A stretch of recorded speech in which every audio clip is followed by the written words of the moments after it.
So I was in America for about a week, and there's a few things I noticed about America. The first thing I noticed was, oh boy, there is no coverage of hockey. I saw one highlight pack of basketball, and every other day it was football highlights. I don't even know if there was a game the previous night, but all 4 ESPN channels had football going at the same time. you were in Wyoming. I don't think they know. At least, you know, if there was basketball, I could defend it a little bit or understand it a little bit more. Mm-hmm. But it was literally just people talking about. You could see the material was degrading a lot because they started talking about people's tweets during the games. Celebrities' tweets about the games. So that was not great. So I have no idea what's happened in the past week of hockey. It's fair, though, for them to focus so heavily on football in Wyoming, considering the University of Wyoming recently gave the NFL the most exciting quarterback it's seen in years, Josh Allen. Oh, God. Hey, they played Detroit today. It's relevant for this podcast all of a sudden. I'm gonna get into it. You do your thing, Brad. This is just my verbal iteration of my Josh Allen appreciation tweet. I'm just happy he's a Bill. If I sound glazed over, dead inside, crushed, absolutely destroyed, It's because you two watched the game last night? devoid of meaning or purpose, gutted, lifeless. It's because, and I know you guys, I know no one cares. No one should care because this doesn't matter. I was the odds-on favorite to win my long-running fantasy league. Currently in the semifinals, and the sixth, I think that it was a 5th seed. 6 teams make the playoffs. The 5th seed scraped into the semifinals and has put up a career week against me. And I'm just watching my hopes fade away. And I know it doesn't matter in the grand scheme of things. It's a little bit of money, whatever. But I want you to know that there's no reason for me to live beyond this semifinal matchup. And it's up on my screen. I'm watching myself lose. That's why I sound like how an empty applesauce cup looks. I sound how a flat tire on a car feels as you're driving. I imagine that's how I sound. I thought you were going to say you felt this way because you, as well as me, actually sat through that Red Wings Islanders game last night in which the Red Wings got outshot 48-21 with I think a literal third of the Red Wings shots coming in overtime. I wasn't able to catch that game. I was at a Christmas party, but it was nice because it was the same as every other game where they're shot 48-21. I was actually taking pictures of the shot clock counter in the corner of my screen as I was going because it just got hilarious. At one point, the Red Wings were being outshot 40-13 in the third period. Welcome to the Winged Wheel Podcast. We are your full set of hosts. I'm Ryan Hanna. I'm Brad Crisco. I'm Evan. That's Evan. We got him back. We're going to be talking about a lot today, and as we just started, we're going to start with the Red Wings. The previous games, we have some feelings about the shootout, some update on some injuries, and we're going to talk about some news that actually is kind of drumming up as we speak in Philly. We're going to talk about Alex Ovechkin and then a couple other things around the league before heading into overtime.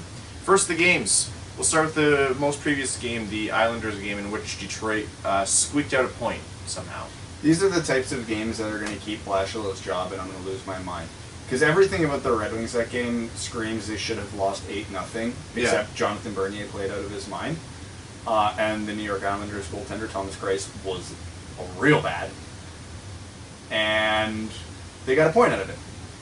They got a point in the standings in what was probably the worst game I've seen them play this year, which is really saying something. The fact that they squeaked out that point is the kind of stuff that, like you said, it masks how bad this team truly is. And the Islanders are not a fantastic team, so that's why they were able to do that. Just the night before, the night before they lost to Ottawa 4-2. They lost to Ottawa. Now, I have a hard time making excuses for professional athletes because they're professional athletes and they literally train for stuff like this. But in the game last night against the Islanders, the Red Wings could at least have the mild excuse of it was a back-to-back with a bit of travel. Okay, you don't get a good night's sleep. I can see that affecting your performance, yada, yada, yada. That's fine. The night before, the Red Wings lost in regulation to the Ottawa Senators. The Ottawa Senators. Thomas Chabot's so good. In a game where Yes. the Red Wings were playing at home, coming off 2 days rest. If you want no excuse to lose that game, it's a home game on 2 days rest against the Ottawa Senators. That was the first game in which Detroit played without Mike Green because he's out, 3 to 5 weeks? Yeah, that was my favorite thing about Friday morning is people were tweeting at us as they were listening to our rant about Philip Hronek not being called up, as they get the notification that Philip Hronek had been called up. We weren't wrong. The Jeff Blashill just listens to the Wing Wheel podcast. It is. That's my explanation for it. No, but again, like we did touch on it, that it was asinine if Witkowski and Lashoff were going to be going into the lineup, but if they called Lashoff up just to ride the press box, it was the right move. Mm-hmm. Mike Green going down means someone had to play, and they called up Hronek to play him. So, hey, we got to give Blashill and Holland credit where credit's due. This was the right move. It was the right move. I'm happy they did it. I'm happy the beat reporters were wrong in that it was going to be either Lashoff or Witkowski. I think it was the Green. Like, I don't think they were expecting the severity on the Green injury that they got. So I think that was kind of it'll be fine. He's day to day. What's that, Doc? 3 to 5 weeks. Oh, Philip. Yeah, now it's time for another audition. Detroit's record without Green is abysmal. You'll remember that the terrible, terrible start they had to the season was without Mike Green. Is he the only game changer? No, but on a team that has a few pieces propping it up, Larkin, Howard, what have yous. You can just say Larkin in the goaltending. It's fine. Yeah. Mike Green was a big, important piece that came back for them in terms of offense, although some parts of his offensive game didn't come back with him, mainly breakouts, but I digress. I don't necessarily blame him for that, but I'm not getting into that again. Yeah, no, we've done that quite a bit. So I expect quite a dip for this team. Like, I was surprised by even a point last night. Honestly, I agree with you that I expect quite a dip, but I think it's going to have very little to do with Mike Green. I think we're starting to see the natural regression of what this team actually is. Obviously, having Mantha and Green out, those are two. You're missing your first line right winger and your first pairing right D. That's going to put a big dent in any team. But every team in this league has key injuries throughout the season. You have to deal with it. The Red Wings, by and large, have been relatively healthy this year compared to other teams in the league. So we can't really complain. No, it's a normal amount of injury. And when you see those charts where it says man games lost due to injury, keep in mind Johan Franzen still counts on those for Detroit. So you got Isn't Zetterberg as well? Yeah, he would too. So Detroit's going to lead the league for the next couple of years in that, but it's not going to be accurate. Because they're going to have at least 164 every season until both their contracts are expired. But without getting into a giant rant about coaching again, because we'll do that once every few weeks anyway, this was just 2 games where the Red Wings were unprepared and their flaws were exposed. But I did make a promise on this podcast at the beginning of the year to at least talk about something positive every episode. Now, I understand the Islanders are the Islanders, but hot damn did the Red Wings penalty kill look good last night. The Islanders had 6 straight power plays and only scored on 1 of them, and I think they had 1 or 2 more and didn't score on them. Like, the Red Wings were shutting them down. And again, asterisk, I understand it's the Islanders, but the Islanders do have one of the best net front guys in the league in Anders Lee, and they have a Matt Barzal. Who's kind of the the Islanders' Thomas Chabot, if you will, where they had a huge piece leave, and then he's kind of taken over as the dominant guy. Well, obviously, no one was surprised. Well, he did win Rookie of the Year last year. And the same thing with Chabot. No one was surprised that he was going to be their best defenseman. It's just this good, this fast, yeah. Thomas Chabot's a freak. Yes. He's very, very He was good. a free agent in our fantasy league for a long time. Yeah, that's great. That's how I got Carter Hutton. Thanks, guys. Fantasy sports. Oh man, I didn't think about that for the past 6 seconds, and now I'm all that excited again. I'm going to make Sorry. it a point to bring it up every 10 I have minutes. Matt Barzal too. I didn't want to bring it up from that point. And you I have, wanted to give you at least 6 seconds. Thanks. 5 seemed too short. on You that guys really point, do you care have about rating point as well. Yes, I do have Braden Point. Detroit's upcoming schedule isn't phenomenally tough. They have Philly on Tuesday. Philly's a funny team because I always feel like they're underperforming. Oh no. What? Why does Detroit always get these games? Oh, with the new coach? With the new coach, or it's the game where it's like, this is a must-win for them even though it's December. Yeah. And then the team just comes out and runs a train on them. Who's on a big slump on Philly right now? Because I promise they're going to score at least a couple goals. Everyone except for Giroux, I think. Who's their... Hey, I have Giroux too. Yeah. Who's the new goalie they're going to try this game? Because he's going to put up a .980 save percentage in this game. They're actually going to just put Hackstall in net. And he will play the game That's why they did. of his life. Yeah, exactly. Carolina next week and then Florida on Saturday. Things don't really pick up until Toronto on Sunday the 23rd. And then, yeah, the rest of the month, there's 3, 6, 7 games in the last 15 days. So Yeah, they had a really condensed schedule. I noticed that. yeah, they did. The past 2 weeks, they've had 8 games alone, so it's actually a little bit easier on them right now. That's a lot of opportunities for Ken Daniels to talk about the Red Wings' strength on faceoffs. Yeah, I love the broadcasting team because they know what this team is and they're just having fun with it. I sent out a tweet last night where I'm saying, like, listen, I love the FSD broadcast and I love everybody on it, but you guys really need to cool it with the face-off stats because all they have. It's like the most irrelevant stat in hockey when you actually break down how much it impacts the game. And then someone tweeted at me, they're like, Brad, this is all they have to be positive. And I'm like, you know what? That's fair. It's legitimately all they have. It's those stats that became relevant when a team's doing a deep playoff run and like every little small point and nuance and nitpicky thing is, prominent and of importance, but they just haven't let go of it for the past however many years. Yeah, stats like that are important. To be good at something like face-offs, it's going to be important for when, like you said, you're deep into the playoffs and you get that one play, one time a year at a key moment where a face-off win to the guy at the top of the circle results in a goal. Like, it's like, in 81 games you play in a year, they don't matter. And even when you look at the analytics behind it, the face-off percentage does not translate to goals, it does not translate to wins. But there's always that one play. What's the correlation between face-offs and time of possession, though, for a team? Little. Really? Very little. Because Detroit's not like basketball and soccer, where when you have possession, it's strategic to keep it for a long time. Hockey is very much, I want to get this shot, and I want to get this shot as fast as I can from the best spot I can. But odds are you don't get those rebounds, right? Like, those rebounds kick out to anybody. So time of possession just doesn't translate. So yeah, you might get some low quality point shots off a lot of face-offs, which is fine, or you might start a cycle. I'm not saying face-offs, being good at face-offs is a bad thing, just relative to other areas of the game, it's not important. Some teams, if you look at Ryan Getzlaf, he's actually started losing draws on purpose because they have a system set in place where the two wingers jump and actually get the puck first, or catch the defenseman off guard who has it and he makes a bad pass. Like, So you're saying Glendening is not worth a second-round pick and a prospect? shocking, I know, but what are you going to do? Serious post I saw, Glendening would be worth at least a second-round pick. Someone actually called him untradeable. Someone said that. Is Edmonton making the playoffs this year? Edmonton's actually on a real heater since Hitchcock. They're like 8-2-1. It's new coach. It's new coach strength. Yep. Yes, so when Quenneville rolls into Detroit on Tuesday with the Flyers. Oh boy.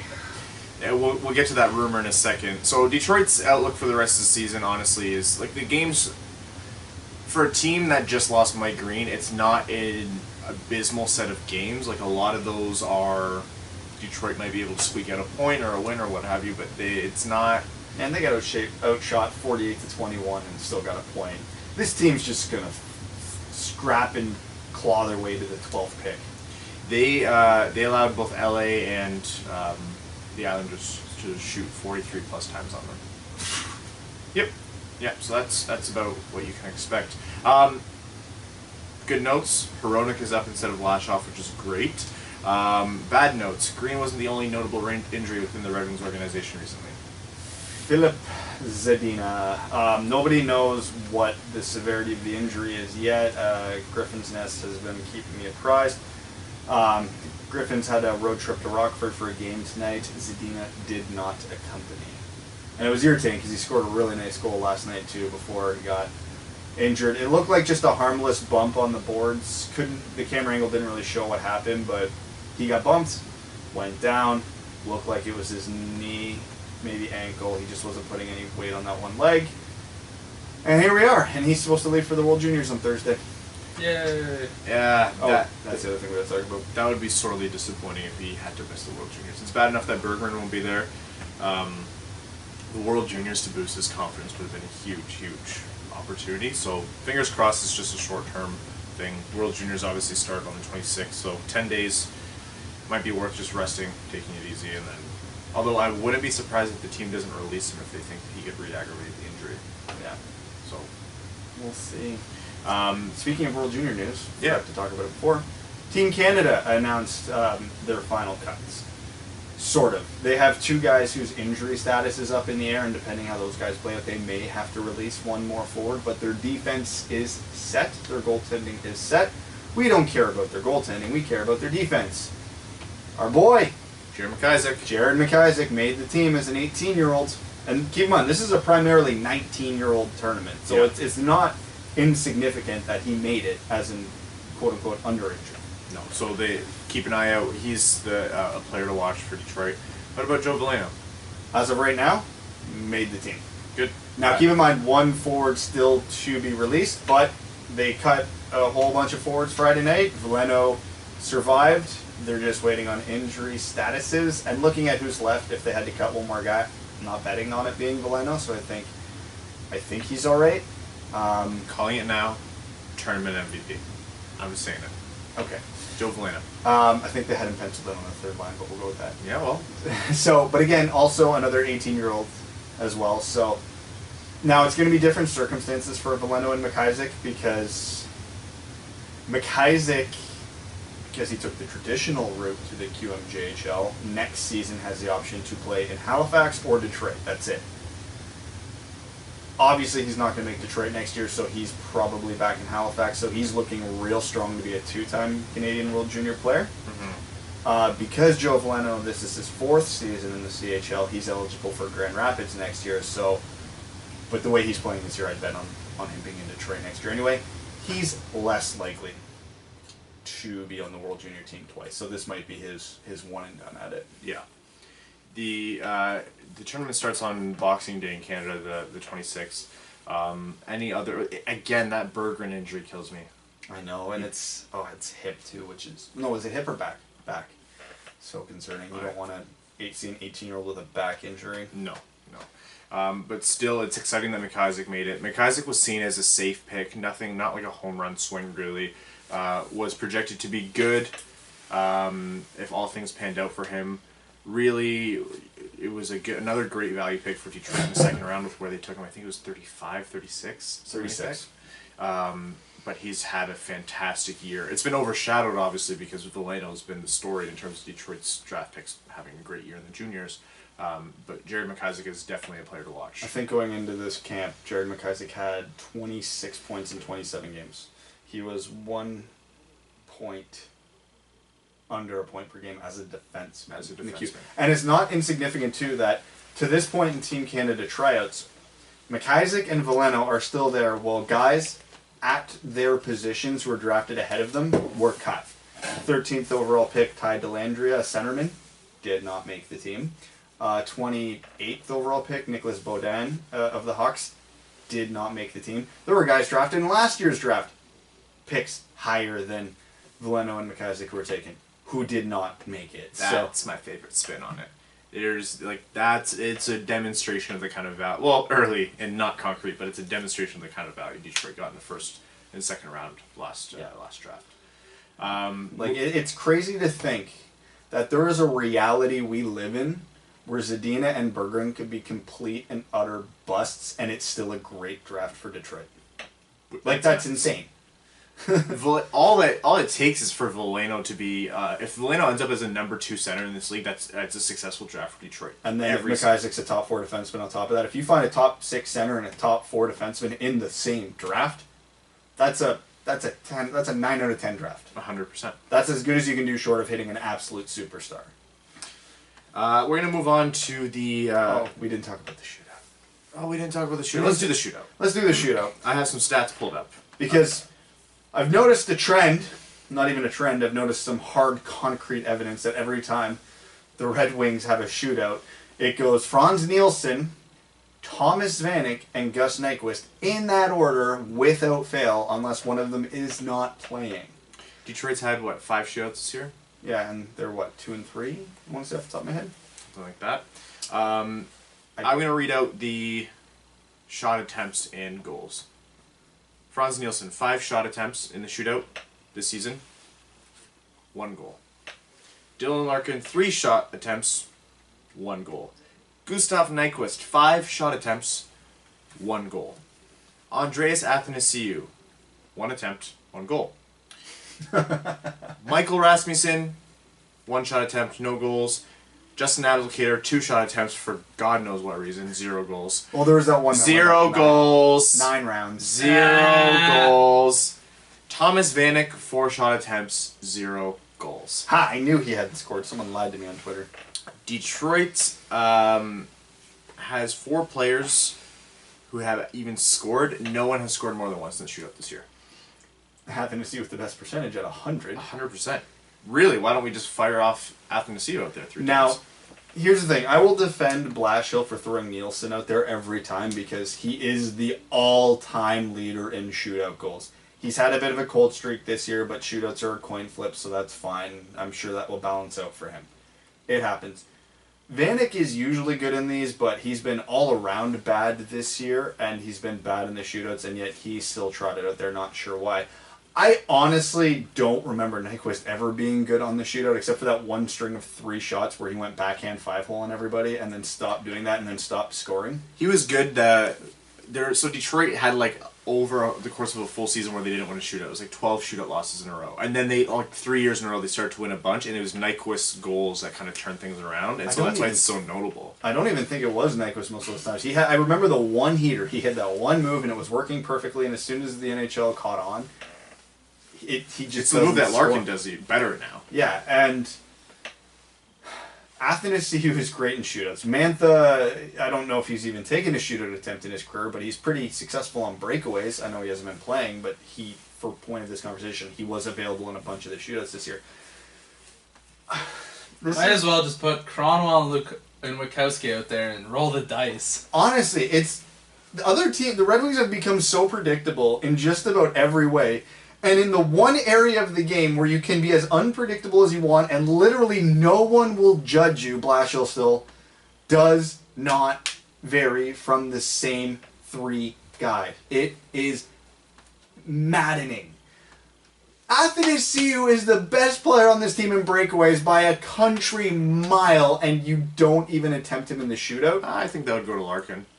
Best player. Larkin has been a crazy efficient finisher this year on breakaways. That's true. This year, that's a fair point. But over the course, Athanasiou's backhand-forehand move and then his forehand-backhand shelf has worked more often than it hasn't.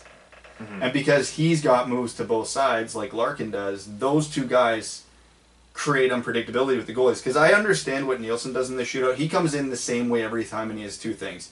I'm either going to catch you off guard, and I'm just going to snap at 5-hole, or if you react too slowly, he goes backhand shelf. It's brilliant because the goalies, you know it's one of 2 things, and the goalie has no idea which is coming and just has to guess, and if he guesses wrong, he's toast. So that's why I like Nielsen in there. Vanek just tries weird stuff, which I appreciate, but it doesn't work most of the time. Nyquist he looks lost in the shootouts, which is why I can't believe he's still out there. In terms of why this team is... this team doesn't try new things or take a risk when we need them to, or when they really should be. For example, even considering not calling up Hronek in favor of Lashoff, or playing the young guys for more minutes before they absolutely pull out teeth, making sure that they get the opportunity. The shootout is the safest place. It is just such a crapshoot as to who will get like who's going to score. Any pro in the NHL has a high, like a coin flip's chance of scoring, regardless if you're the 6th defenseman or the top line center. Like it's the differential in odds is so low. Like just send somebody out to see what happens. Merrick Malik has one of the nicest shootout goals of all time. Exactly. But again, even take a guy like Nicholas Cronwall. If you gave him strict instruction of the men, all right, Nicholas, here's what I want you to do. I want you to skate straight up the middle of the ice, get to the hash marks, look up, pick a spot, and just shoot it and hit it. Exactly. It's gonna be 50-50. He's an NHL caliber shooter against an NHL caliber goalie. That is a coin flip. The guys who suck in the shootouts are the guys who overthink it, which is, like, again, he's a good player, but it's 100% what Nyquist has been doing lately. The shot is in his head before he even touches it at center ice, and then he overthinks it, screws it up, yada, yada, yada. And I think Vanek's kind of guilty of the same thing, just on the other end of the spectrum, where I'm going to try a million things at once and see if it confuses the goalie. It's because Vanek has to be a predictable shooter, right? Like, Vanek is a shooter. Mm-hmm. But he's a crazy good shooter. He's got a great release, great shot. But, you know, if the goalie says 80% you're going to shoot, then that's pretty easy to defend. And that's why Vanek is trying some different stuff, but that's not in his repertoire. Like, yeah, he doesn't have the speed to do anything lateral with the goalie, but like his little around the worlds and fakes and all that stuff, it might at least throw off the timing of the goalie, so I don't hate that. But yeah, like you have Larkin and Athanasiou, the 2 guys on the team that actually combine hands with speed. Mm-hmm. Use them. Like it's just Athanasiou has half the shot attempts of Justin Applicator. I mean, no, Brad. 1 versus 2. He has half of the. He has one. First of all, 1 shot attempt in 5 games for the. Oh, I know. Arguably, it's criminal. Yeah, it's criminal. It truly is. But either way, it's just this season doesn't even matter. Honest to God, Send him Chalowski. No, to anybody. If the next shootout, the first guy to jump over the boards is Luke Witkowski, I will drive to Detroit and give Blashill a high five. Have fun with it. And again, we want to talk about development. Nyquist and Vanek won't be back next year. God, Ken Holland's got to be trying to dump Nielsen's contract by any means necessary in a year or 2. Screw it. Throw it Athanasiou, Larkin, Chalowski, Mantha, who the hell ever. Let him get good at it because it might be relevant when the team's actually contending for a playoff spot in a few years. I'm going to move us on to the news in Philly because there's actually an update. So, the first post was from a Philly beat writer. It's not from Reddit, is it? No, the first post was from a Philly beat writer, and it suggested that Dave Hackstall, the coach in Philly, the only survivor of the Red Wedding that's happened in Philadelphia slowly over the past 2 weeks, was to be fired, and Joel Quenneville was taking his spot. And then it progressed into no communication has been made with Quenneville yet, but he's the obvious top target for Philly. There might be a little bit of a delay, and there might have to be an interim coach for a few days before that happens. It has now been tweeted out by Andy Strickland, who's St. Louis Blues reporter. Joel Quenneville has told him that the report of him taking the Flyers job is just not true, and also that the Dave Hackstall, there's no decision has been made on Hackstall yet. I'd bet that Hackstall is to be let go. Where there's smoke, there's fire. This is quite a lot of smoke, maybe even a few embers. Whether or not Quenneville is going to take it, I think this is more of Philly is aggressively pursuing him. And if they get the green light, Hackstall's out before the pen even hits paper. Yeah, 100. This is very much Michel Therrien out of the way for Claude Julien kind of thing. But I hate when teams do this. If you're aggressively pursuing another coach, you already know you want to move on from Hackstall. Let the guy go, get an interim in there, and then do whatever you want. Having a lame duck coach isn't helping anybody. No, it's really not. And again, it's funny because one of the arguments in Philly has been kind of almost the anti-argument in Detroit, whereas in Detroit, is Blashill a good coach or is it a bad team? Well, he's being propped up by goaltending, etc., etc., etc. Is Hackstall a good coach, or is his goaltending just letting him down? That's the argument there. And again, I think this is one of the circumstances. Both can be true. Philly, for as gifted as they are offensively, sure as hell doesn't score as much as they should. But also, every time that puck gets within the vicinity of the Flyers' net, it somehow ends up in the Flyers' net. Hackstall really should have been the one to go. First and foremost.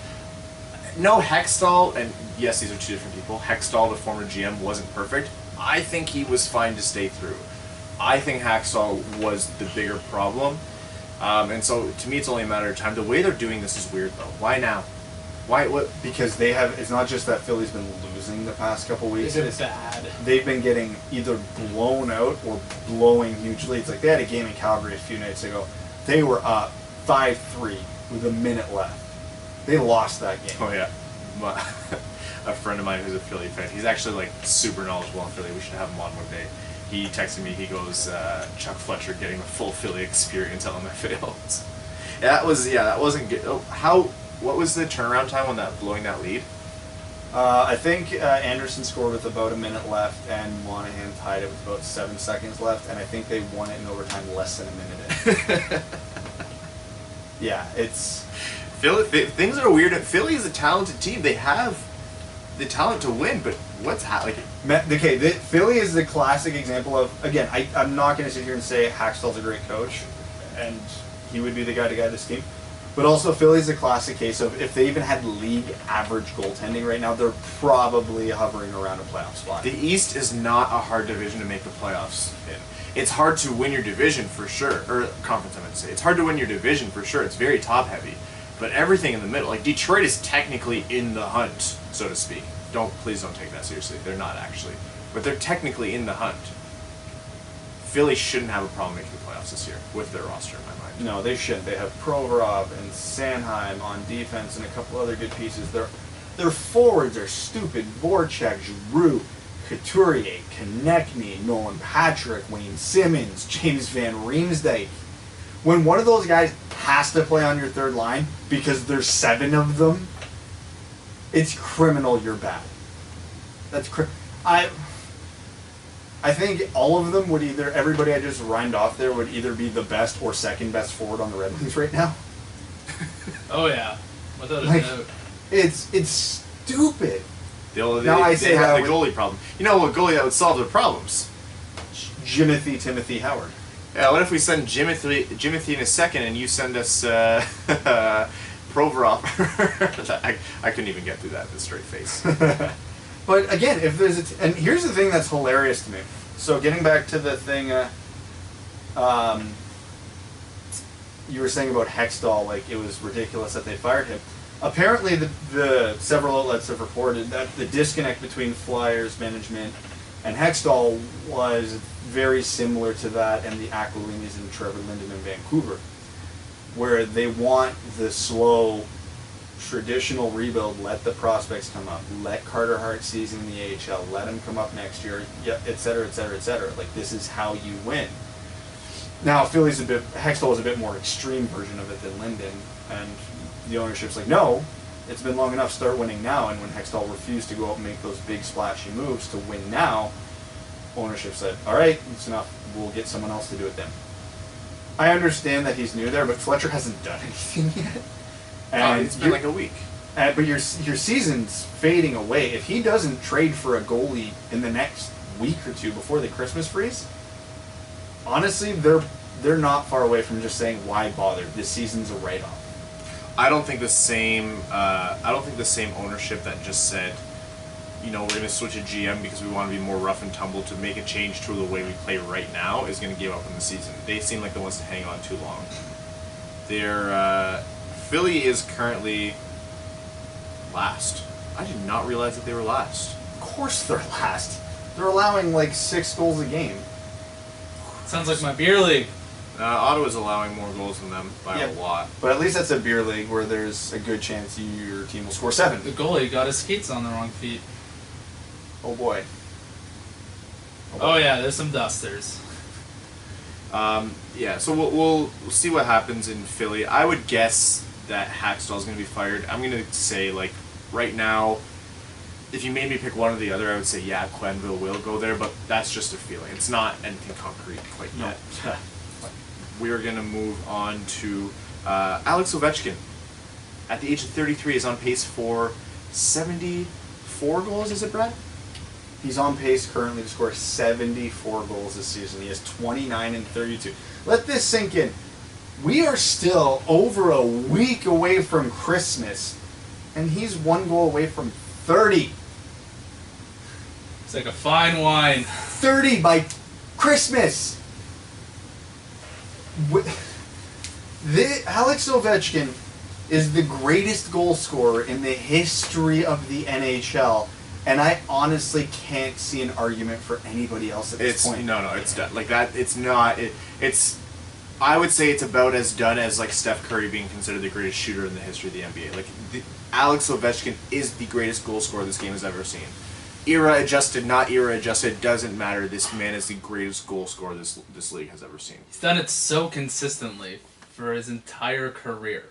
He had one down year in the goal scoring category in 2010-11, in which he scored 32 goals, but to balance it, put up 53 assists.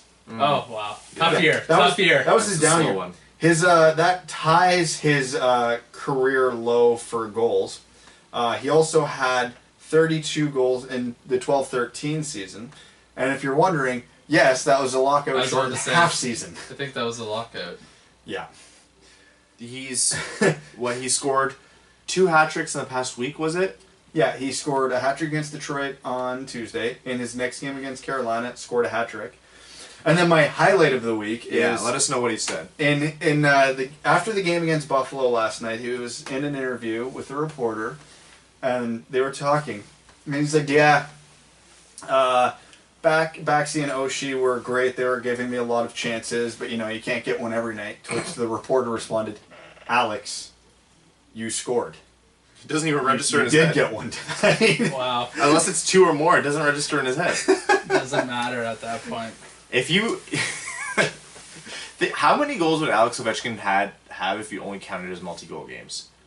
It would be a scary number. Pretty close to this. And here's the scary thing, so that the main reason I want to talk about how good Ovi is. It's a long shot still, but I'm not ruling out the possibility he takes out Gretzky's record.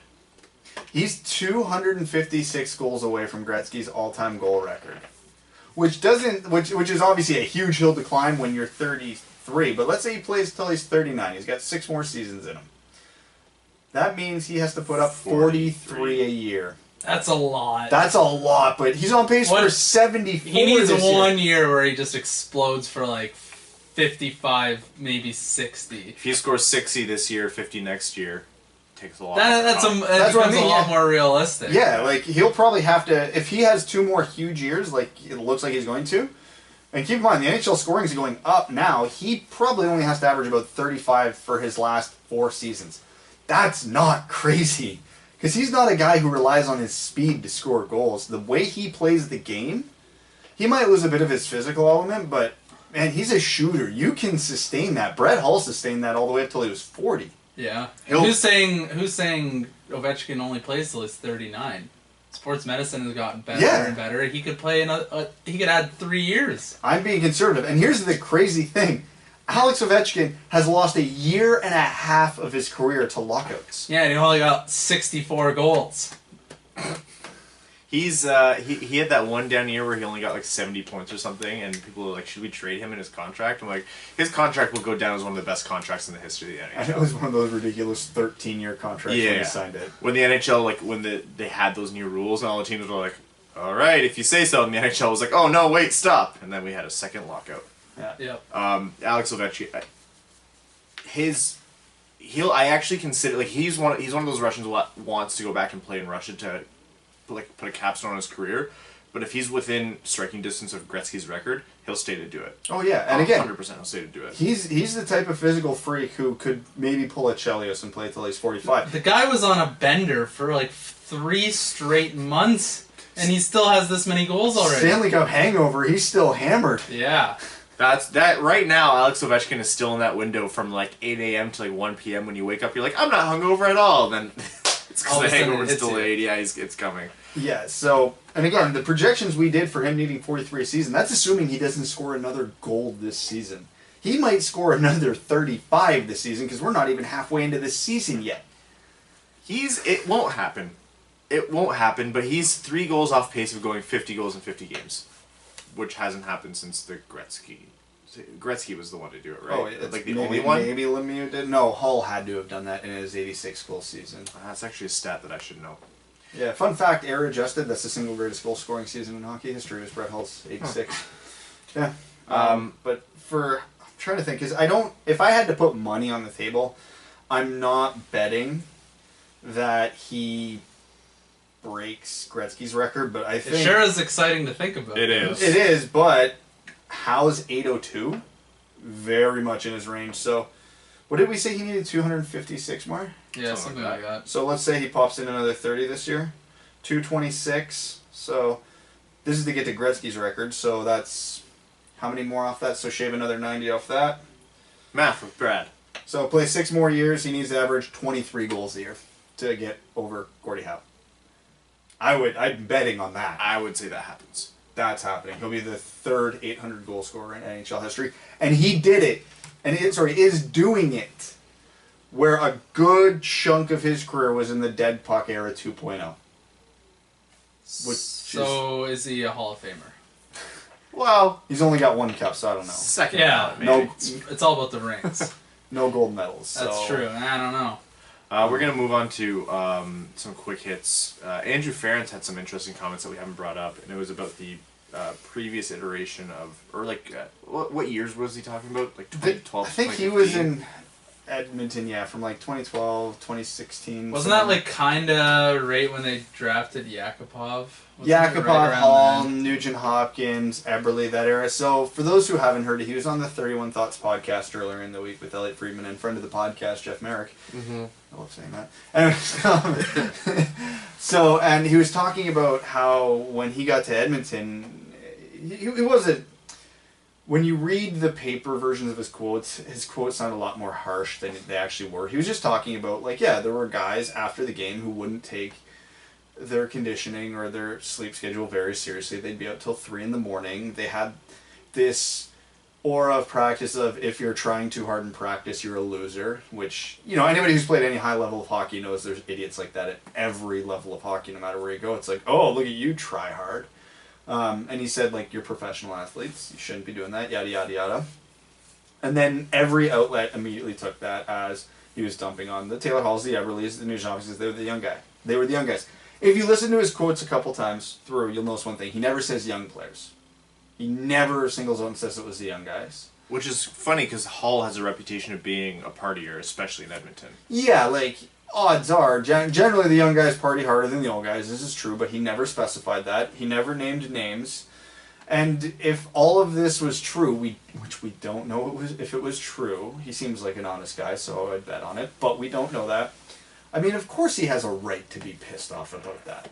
He was the captain of the team. He was trying to win. It was his hometown team, so... So what you're telling me was the Edmonton Oilers have been historically mismanaged over the past decade? Brad, that is an j'accuse. How dare you? So the big controversy coming out of this is, A, is it true, and B, should he have even said it? Because the hockey is a big sport, and the what happens in the room stays in the room. No, he's fine to say it. He's years removed from it. That team has not done its players any favors. It's been an old boys club that's just screwed themselves over. He's not in the game anymore. Well, he works for the league. Oh, you know what? I didn't even consider that part. He works for the league. No, you know what? Why? Like, what? Like, look at the NBA. You have players working for teams, working for the leagues. You have players calling out their own teammates. Look what happened with Butler. Like, speak up. That's fine. He's on a podcast. They asked him a question. He answered candidly. If it was the truth, don't be pissed that the truth got out, because if they haven't done anything to address it, then yeah, that's fair game. I'm conflicted on this because I'm a big believer in, if you don't want someone to call you an idiot, don't be an idiot. Yeah, absolutely. Like, I'm that, but at the same time, there is kind of an unspoken rule of, the room is the room. This is your family. You don't go out there and dump on your family. And whether or not you're still on the team or not, I get it. So if I can fully understand why the people that were on those teams would be pissed, but I fully understand why it's alright that Ferentz said it. Like, I get both sides of this argument, but I tend to side with Ferentz so long as what he's saying is true. Andrew Francis does not strike me as the kind of guy to make this kind of thing up, you know. And the fact that everyone's kind of like, oh yeah, that makes sense. Yeah. This was in the same podcast where he admitted the whole glove malfunction thing was bullshit. So. Really?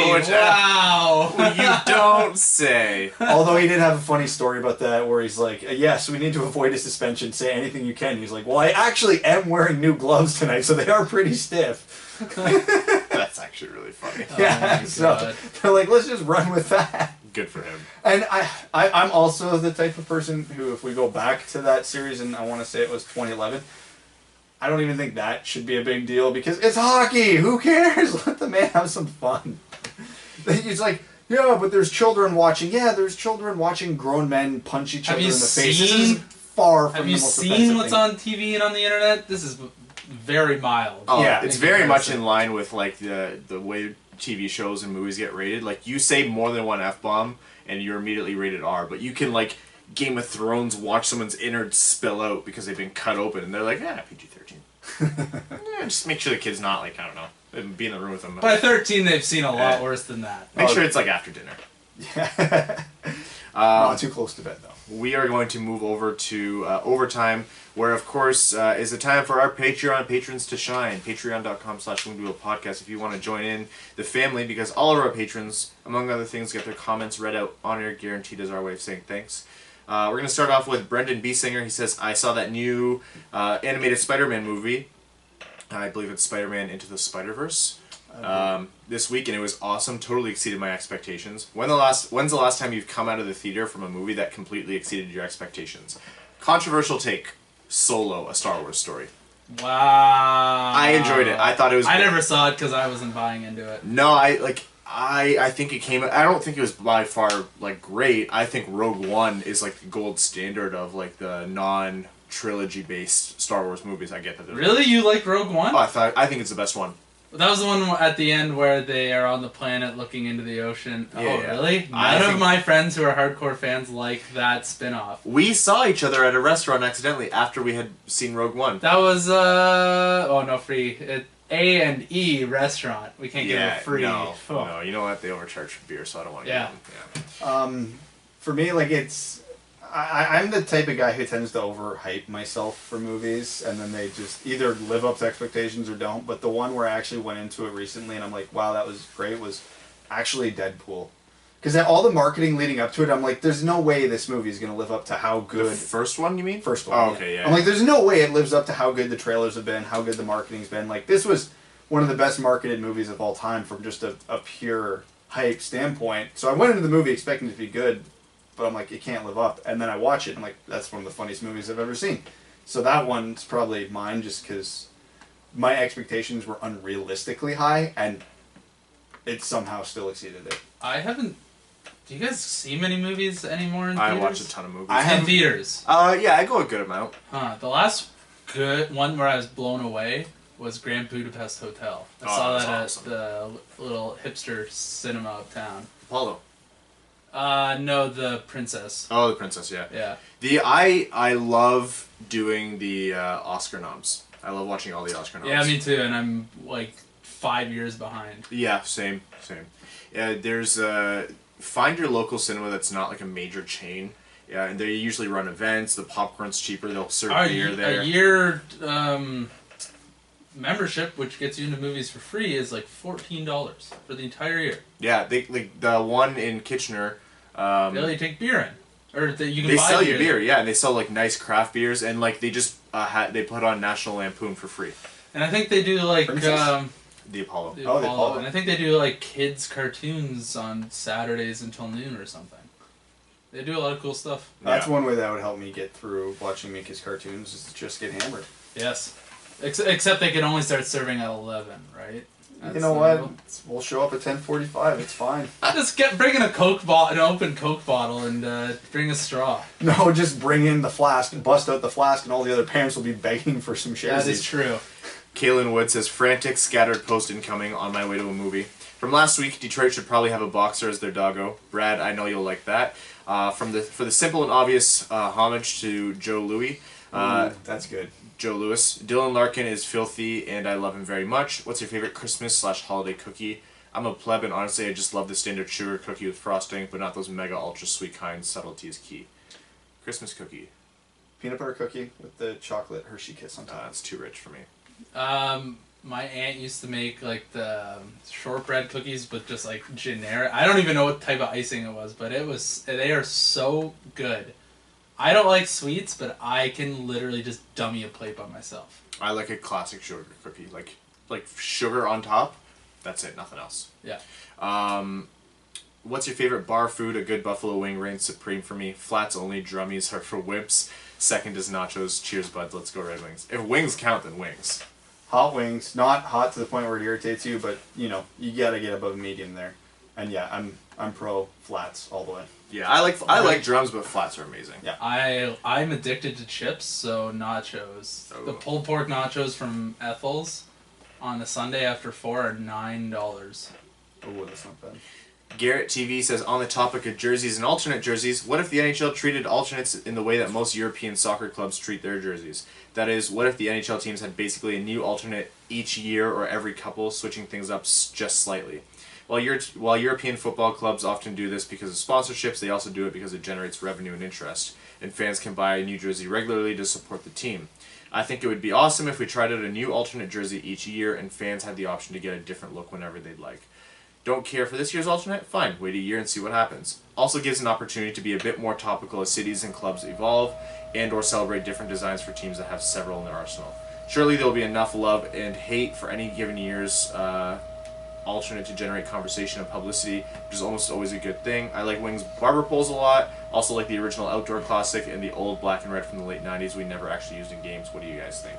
I'm a fan of the concept. I think every year would be a bit overkill because if, like I said, if the Wings used a jersey I really liked, I wouldn't want it to go away in a year. If you want to do like every 3 to 5 years, I think I'd be down with that idea. Because I think we were talking about, like, I think every team should have a third. Like, it's weird that every team doesn't, but yeah, I like the concept. I think the thing to note here is that soccer/football clubs have more like leeway to do this kind of things because they're more or less, it's simpler to make soccer kits than it is to make hockey jerseys. Hockey jerseys are, first of all, more material. Stripe, like sleeves, have so much design incorporated into them. You have to contrast against the white ice. You have to contrast, like it's a whole different game. You also have to work with the logo that's big on the chest. Soccer kits have a badge or a crest on the breast. That's it. Like it's not. Soccer jerseys are by far the most boring of the sports world, so it's understandable that they need to keep it fresh somehow.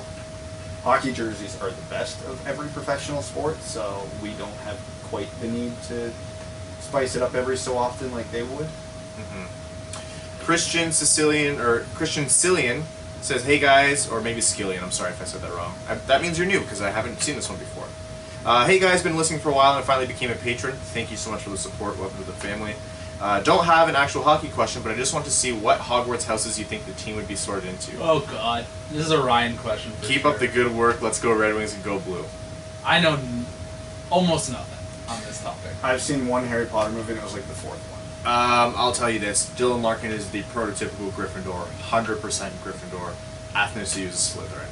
Yeah, those are the only two I'd probably be able to pick. Yes. Abdulkader, as much as he's a meathead, would be a Gryffindor. Vanek, maybe Ravenclaw. What house was the ginger in? I just want to know where we're sending Nyquist. Gryffindor. There you go. Yeah. I think Howard would be a Ravenclaw. Pretty smart, solid, always good. That's a smart house, so Cholosky goes there because he's the engineer. What else? What other players would we want to know about? Man, so many players just fit. Like Rasmussen is a Gryffindor's Gryffindor, just like good attitude, brave, all blood, does what's required. Also fought this week, but you know who didn't fight this week? Justin Abdulkader or Luke Witkowski. You know what, like Abdulkader and Witkowski, I think actually would both be Hufflepuffs. Who's another? Yeah, because they're not fighting. So who's another Slytherin? Which Slytherin? The evil guys. Oh, Blashill. No, Blashill's a Hufflepuff. Blashill is so Hufflepuff it hurts my body. Wait, you said Athanasius evil? Well, he's got him like. It's easy to hate. Oh, Bertuzzi's another Slytherin. Oh, Jonathan Erickson looks like he'd be a villain in a movie. Yeah, but he's kind of useless, so maybe Hufflepuff. I feel like we're gonna get a lot of hate mail. Lot of Hufflepuff. Yeah, a lot of hate mail. And I'm crapping on Hufflepuff as a house, but they actually have some great witches and wizards in that history, so I will no longer slander their name. It's a lot more. Sounds like a Pokemon. I didn't want to know any of this today. Marissa, who I think is also a new patron, so welcome to the family and thank you for the support, says, hello from Utah. I've been listening to the pod for a few months now, and I figured that since I can finally tell yours and Brad's voices apart, usually, it was time to become a patron. Well, thank you. And again, this is Ryan speaking right now. Well, she knows. See, she knew that because she knows you read off the question says yours and Brad. Oh yeah, they're a smart bunch here. Look at her. She's on. Yeah. The ball. This week I was messaging with a guy on Twitter and mentioned that I was waiting to buy Larkin's jersey till he has a C on it. He told me he didn't think Larkin would get the C, and when I asked who he thought he would, he said Abdicator. Was it me? Sarcastically. To which I responded, if Abby gets the C, I will burn the city of Detroit to the ground. That's a fair response. And someone actually said the same thing to me on our That's actually a mild response. Yeah, I think the whole state of Michigan needs to get it at that point. I almost thought he was joking, but then he went on to say Abby is a good player and has been on the team for a long time, which made me start to sweat a little. I've always thought it was pretty much a done deal that Larkin would be our next captain, but this team does seem to have a bad habit of over-respecting vets. What do y'all think? Will I have to make it good on my threat of arson? Realistically, what are the chances that Abby will get the captaincy? Please tell me it's 0%. Thanks. Honestly, they're far higher than they should be. Yes. Given how this organization operates and that Blashill is still somehow the coach, I probably put it 60-40 in favor of Larkin. You think it's that high? I think it's that high. I would give it 85-15. I would give it that high. Again, because the best predictor of future events is past events. This is how the Red Wings' current regime operates. Oh, man. I think this meme is growing far too large. Justin Abdelkader... Okay, here's how bad Justin Abdelkader is this year. The subreddit has turned on him. The subreddit has turned on him. He's like Dustin Brown without being able to score goals, and they took his captaincy away from him. How could we possibly... And Justin Abdelkader's on the first line. Yeah, it's forever... the lines are forever a mystery. But... Because just by pure age, Justin Abdelkader's Michigan per 60 is so much higher than Larkin's. He is the most boring hockey player to watch. He does nothing exciting. He's not a boring hockey player to watch. Do you know how many chances the other team gets when he's on the ice? That's the end of that conversation. That's it. It's over. Brad just tapped it. Andrew Dubiel says, on Saturday, or today, Saturday, I'm reffing an 8-under tournament in Kalamazoo. I arrived to the rink where the tournament is being held about an hour before my game. Normally don't show up that early, but was in between games and was changing from one rink to another. Decided to watch the game that was going on before mine. As I stand there, I look over to a guy that had a younger child, probably 5 or 6, and he says to the kid, let's watch the hockey game. It's the most exciting to watch. As I look at him, I think to myself, damn, that guy looks a lot like Franzen. Nah, probably isn't. I ref my game and I'm introducing myself to the coaches of the second team. We were talking about how number 25 on the white team from the previous game was hitting posts all game long, and I say to the coach, his parents need to stop having him aim at the post and crossbar at home and give him targets inside the net. The coach replies, I'm sure that kid has everything he could ever want or need. That's Johan Franzen's kid. Son of a bitch! I was literally 10 feet away from one of my top 10 Red Wings players and I didn't pull the trigger on asking. Update. Today he was at the rink again and I was able to say hi to him before the game started. My son, who was 10 years old, sat in the stands when Franzen's wife sat next to him for a little bit of the game and introduced herself as Johan's wife. My son didn't know how to ask her for an introduction. Gotta love it. I know the last time you guys spoke about Franzen that the news he wasn't doing well was that he wasn't doing well, and I know he probably will never feel back to 100%, even after his contract ends in 2020, but it was great to see him out and enjoying his life with his family and still be able to enjoy the game. That warms my heart. You know what I miss about Franzen that we don't talk about often enough? He stopped posting on Instagram. Yeah, his Instagram, for a good chunk of time there, was my favorite thing about the Red Wings. Yeah. Yeah. He was hilarious. He should be their social media coordinator or something. Didn't he make a giant blanket with Mike Babcock's face and gave it to Nyquist right after Babcock left? That's so funny. I'm happy he's happy though. Evan Beckner says, hey guys, time for a game of agree or disagree. Rapid fire down the list and simply state agree or disagree. Feel free to discuss at your discretion. No need to overthink. Firk and Brad. Alright. Larkin is the next Red Wings captain. Agree or disagree? Agree. Agree. Quenneville will join the Wings in any capacity. Agree or Disagree. Disagree. disagree? Phil Kessel will win another Stanley Cup. Disagree. Agreed. I say he's a tradable asset who scores so consistently. Agree. I'm going to say agree, but I don't think it'll be with Pittsburgh. I think he'll end up on a Winnipeg or a Nashville as a deadline edition one year, and If that happens, I say agree. Connor McDavid will never win a Stanley Cup. Disagree. disagree. I agree. I'll just go with it. Connor McDavid will never win a Stanley Cup with Edmonton. Agree. Disagree. Hurts my body. See, my thinking on the first question was, he's going to be a lifer in Edmonton. So that's why I said he'll never win a cup. Disagree. They're going to get rid of Shirley eventually. They must. Henrik Lundqvist will play another Stanley Cup final. Disagree. Disagree. The Detroit Red Wings will win the Stanley Cup before 2030. Oh man. Agree. Agree. I'm a wild card. Agree. I gotta be optimistic. Eisenman will do it. Draft depending. Squirtle is the best Pokemon. Disagree. Disagree. Oh, that's a big disagree. Yeah. Clayton Van Dyken says, "Hey guys, been busy as of late, holiday season and all. Hey man, you're telling us. Don't have too much for you, but I figured I'd continue my old segment and ask what Pokemon Gus Nyquist would be." What Pokemon Gus Nyquist would be? He's like the little can-do water bug out there, so... Squirtle? No. War Turtle. He's got a War Turtle. I think he might be. Man, I'm honestly... There's a lot of fan fiction type questions today that I just do not recall. You've missed a lot. I'm honestly leaning Pikachu for him. Oh, that's interesting. I don't think... He's an electric player. Joe Caboose 119Z, I would give him a Raichu then. He doesn't have enough finish to be a Raichu. Joe Caboose 119Z Falzone says, maybe the reason we're always outshot is because Blash employs a strictly high danger scoring chance system. That must be why, and the fantasy stat darling Canes have virtually the same amount of points, right? Wait, no, that can't be right. All of our shots come from the half walls and the point, never the slaughter mid circles unless it's on a rush. Ugh, what does Blash have to do right from a system perspective? Exactly what you just said. Do not be afraid to utilize your talent to get into high danger zones. And also, they get outshot because the defense is awful. Yeah, they get outshot because they're not a good hockey team. It's hard to generate those high danger chances when you don't have the puck. I had a big long post in one of the Blashill threads on Reddit today, basically explaining his systems are bad, but the team is also bad. So, Yeah, but it's- as far as if you want to put Detroit's skill level up versus every other team in the league, they're probably in the bottom 5. It's a Oh, yeah. lose situation. There is nothing really optimistic about the Red Wings this year, other than the young guys look good and the goaltending's been unreal. Adam Flatt says, is it worth the Wings targeting Spencer Knight, the USA goalie, in the first round? As I'm not sure he'll be there by the second. Seems like a legit blue chip future goalie, and that's not something that comes every year close to where we draft. If it's in the first round, good God, no, because that's probably a top 10 pick. If they get a second first round pick, that's around 25, absolutely, I'd be down for that. Or if he is still kicking around there with your first pick in the second round, by all means. It's not the move I would make because, again, Detroit's got 2 or 3 goalies in the system who look real good right now. Eliasson's crushing it in the Sweden Junior League right now.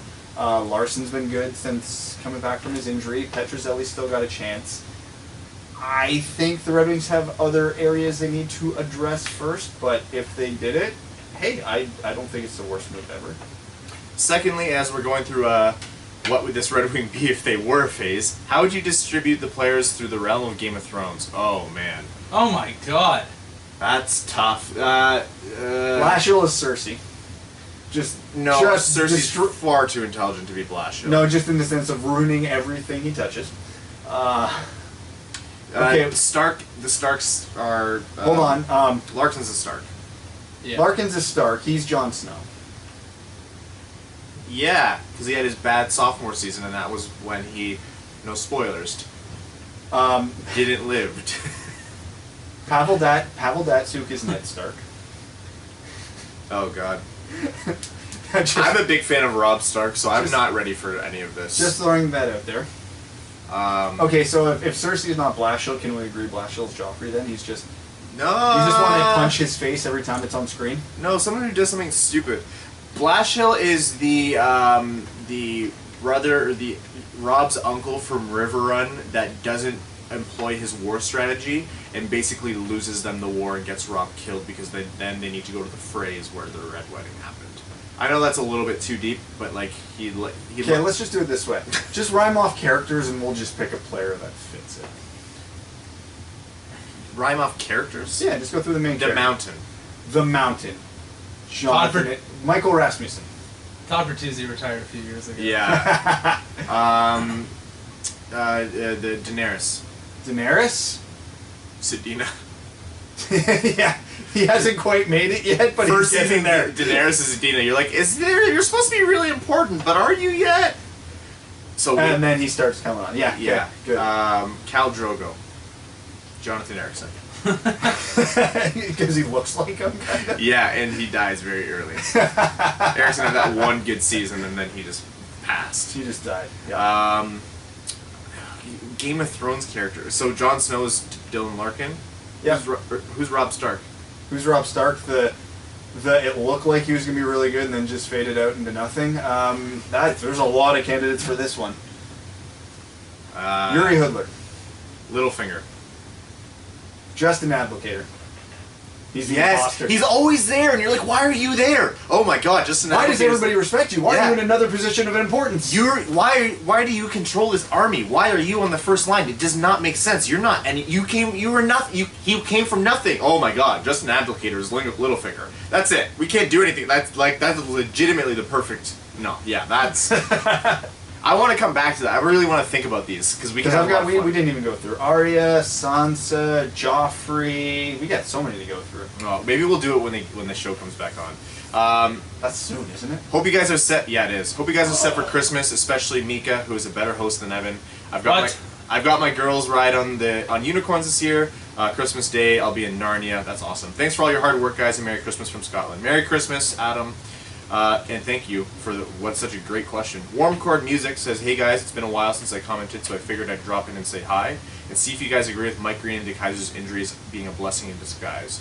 No one wants injuries, but this situation forces Blashill and Holland to play and develop Hronek, who shouldn't be in Grand Rapids. It also means we're likely to drop further from the wildcard race, which should make it more obvious to Holland that this rebuild is far from over. Assuming we don't get Hughes in the draft, but we finish in the bottom 5 to 7, is there a high-end defenseman worth taking at that spot, or is it forward you think is most likely? You're right about all of that. I wouldn't say blessing in disguise. I got into a little bit of... I don't think it's that much of a disguise, honestly. No, like, it's all the things that came from a bad situation, you're right, are good. High-end defenseman worth taking at 5 to 7. 7, okay, so the way this draft is shaping up, at 7, yes, I think that's about where Bowen Byram's going to fall. If Detroit's picking in the top 5, I would, if they're going to go for a defenseman, I prefer a trade back because the top 5 is shaping up to be almost all forwards at this point. And Byram's picking it up this year, but he looks like the only real candidate to even get near there at this point. On a separate note, I really dig the guests you guys have had on the show this past year. Yeah, we've been slacking on that. We have one for Wednesday. It's for Wednesday? Yeah. Okay. I work till 5. That's perfect. Perfect, yeah. 7:30 on Wednesday. Perfect. We'll see how many emails I have tomorrow morning. Yeah. It would be cool to hear you guys talk with Ray Ferraro, as I personally debated the Wings with him on Twitter in the past and found him refreshingly candid. He seems to be a cool guy that wouldn't sugarcoat things. Also, it'd be cool to hear Craig Cousins again. His podcast is top-notch, and he always has good insight. Rock on and keep up the great work. As always, guys, if you want someone on the show, tweet at them, tag us. That's how we've gotten the majority of our guests. That's how we're getting our guests on Wednesday, so keep up the suggestions. We reach out to them, but the fans are what drive that. And random plug, Ray Ferraro's Pulp Hockey Podcast, one of my top 3 favorites. He is, like you said, he's very candid. It's a good podcast.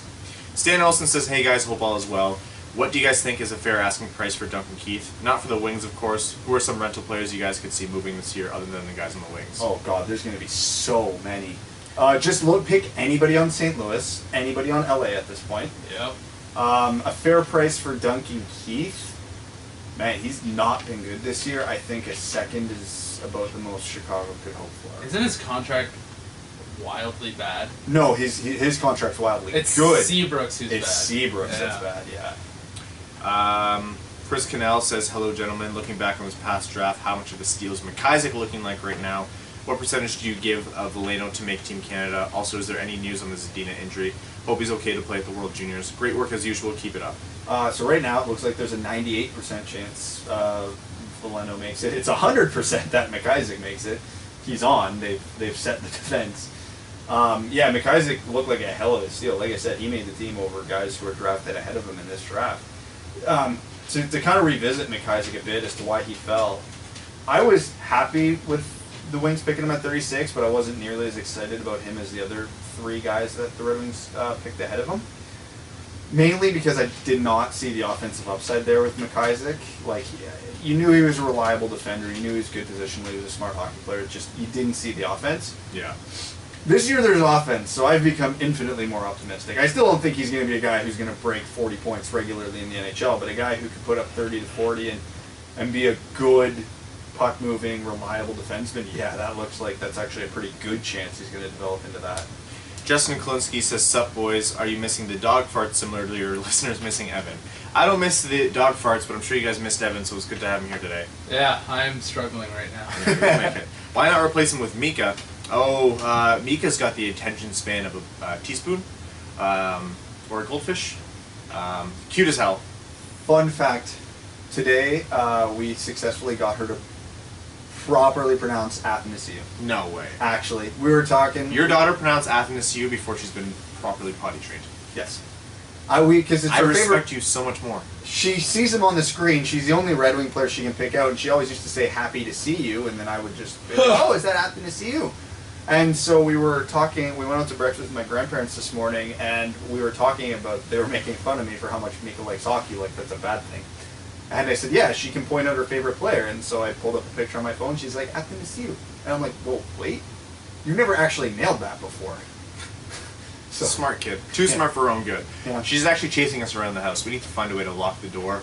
Oh, yeah, Evan missed that. Oh, yeah. Because when she locked the door? She came downstairs on She the pod. started, like, Again. quietly opening the door. And, like, she made it to the bottom stair last time before we figured out she was down here. Whoops. Crystal's on the couch upstairs didn't notice. Also, I have less than a month until my boot hopefully comes off. Oh yeah, your toes. It's been quite the conversation starter with women, so I should have done this sooner. Brad, thanks for liking my poor man's report on McIsaac. Have a good one, and for the love of God, please win Jared Allen. All right, we have some time for Jared some. Allen or Josh Allen? I don't know. Josh Allen did win today. Maybe he's just trolling you. Doesn't matter. I'm gonna move over to the Reddit thread. We have time for a few comments from there. Jazz the Juice with the thrilling, thought-provoking question: when was the last time you pooped your pants? Oh gosh, I must years. be a toddler. Yeah. Years. Unfortunately, I have no fun stories with that. Brad actually did today, so. Yeah. Kimosabe R22 says which I think is your first ever comment on this thread, so welcome. Says, say the Wings get pick 4 or 5 in the upcoming draft, and the obvious choice is Podkolzin. Do you think they'll still be drafting best available talent, or will they reach on defensemen projected to go a little later? If last year is any indication, Detroit's going to pick best player available always, because this past draft was as defense-heavy draft as we've maybe ever seen. This one upcoming is looking to be one of the lightest top-end defenseman drafts we've seen in a while. So yeah, right now I'm still, if the Red Wings get 6 or higher, I'm still betting they take a forward. Here 22 says, if the Wings trade Howard, who ends up being the backup, and how often will they play?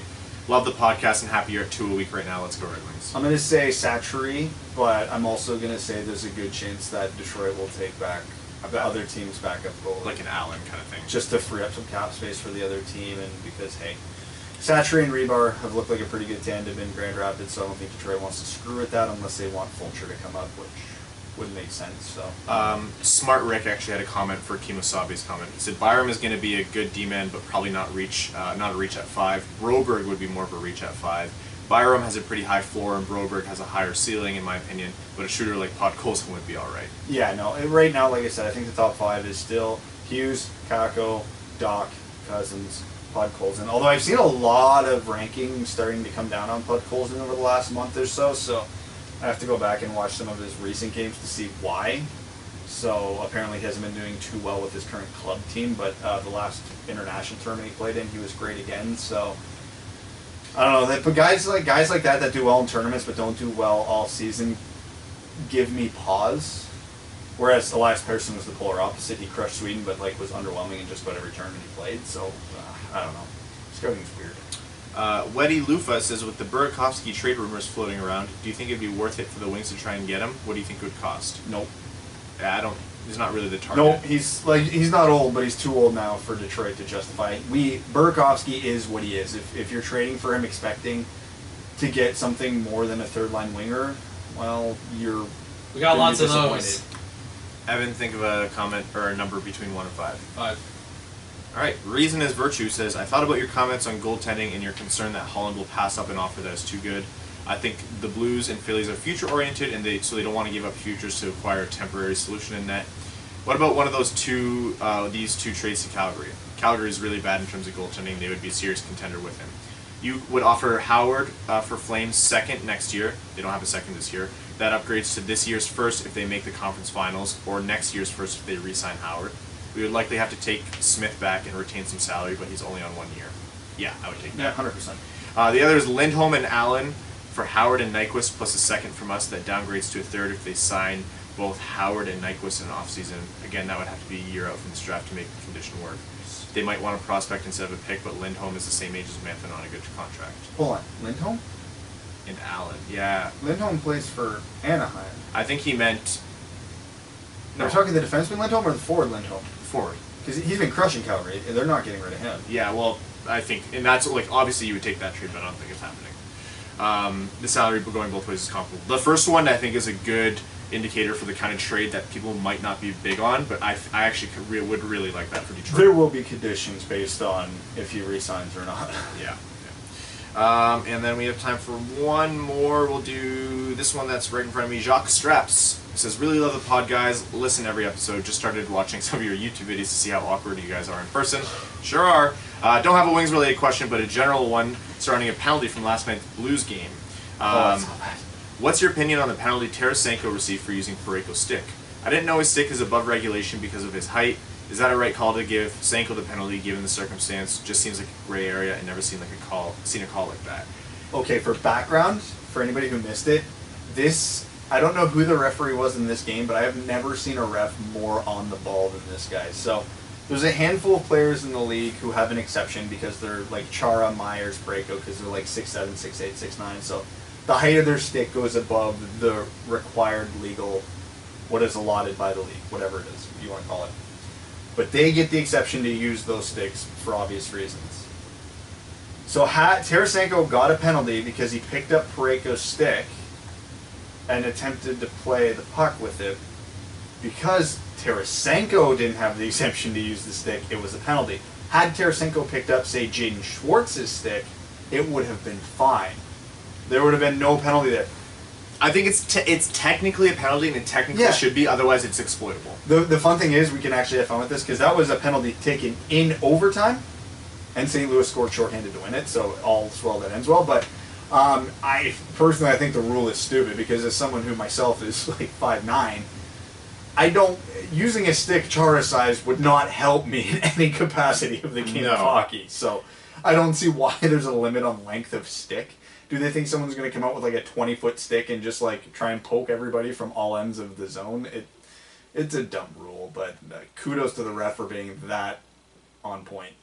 And with that, we are going to round out this week. Evan is apparently the first person ever to be tired from a trip to Wyoming, so we're going to give him a rest. Thank you all for listening. Thank you all of our Patreon supporters, our name-level sponsors, Sean Levine, Chad Hiersack, Sky Carcass, Arjun Shanker, Clayton Van Dyken, Langabeer, Derek Shippard, Ryan Lewis, Kalen Wood, Charlie Elkins, Stan Olson, Ryan Lewis, Dan Bell, and Hannah Lee. Thank you all so much. All of our listeners, our supporters, thank you. If you want to support the show in other ways, subscribe however you get your podcasts on Twitter, @WingedWheelPod. Follow that account and then follow our individual accounts. It's been the holidays, so I've been kind of quiet the past few days, but in general, we're all very active on Twitter. Like us on Facebook. Leave us a rating. However you get your podcast on iTunes is huge for us. # do the thing on Spotify for the Winged Wheel Pod. It's about time. Evan's itching to sprint out the door, so we will see you later this week.